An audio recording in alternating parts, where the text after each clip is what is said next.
السلام علیکم ناظرین، آج ہم ہومیوپیتھک دوا سیلکس نائگرا کے تعارف کے ساتھ آپ کی خدمت میں حاضر ہیں۔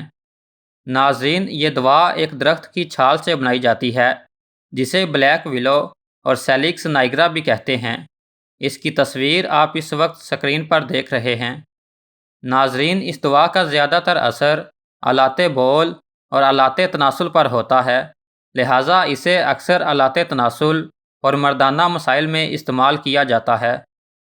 جس شخص کی نفسانی خواہش بہت بڑھ گئی ہو، بعض اوقات باوجود کمزوری کے نفسانی خواہش بڑھ جاتی ہے، ایسی صورت میں اس دوا کو استعمال کرنے سے یہ مسئلہ حل ہو جاتا ہے۔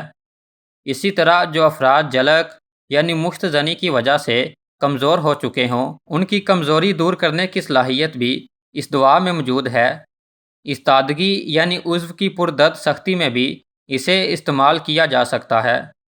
اسی طرح سرعت انزال، جریان اور احتلام میں بھی یہ کارآمد دوا ہے، خاص کر جب کہ یہ عارضہ مشت زنی کی وجہ سے پیدا ہوا ہو۔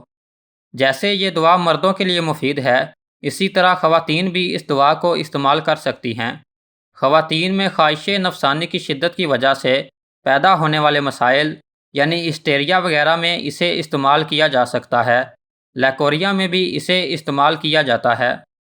ایسے دل کے مریض جن کو رات کے وقت بکثرت پسینے آتے ہوں، اس دوا کو استعمال کر سکتے ہیں۔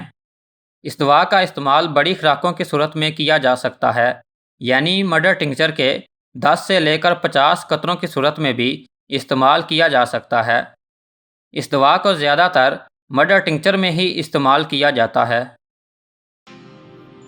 ناظرین، امید ہے کہ آپ کو ہماری یہ ویڈیو پسند آئی ہوگی، اس لیے مزید معلوماتی ویڈیو دیکھنے کے لیے ہمارے چینل کو سبسکرائب کریں اور بیل آئیکن پر کلک کریں تاکہ آپ کو ہماری نئی ویڈیوز کی نوٹیفیکیشن ملتی رہیں۔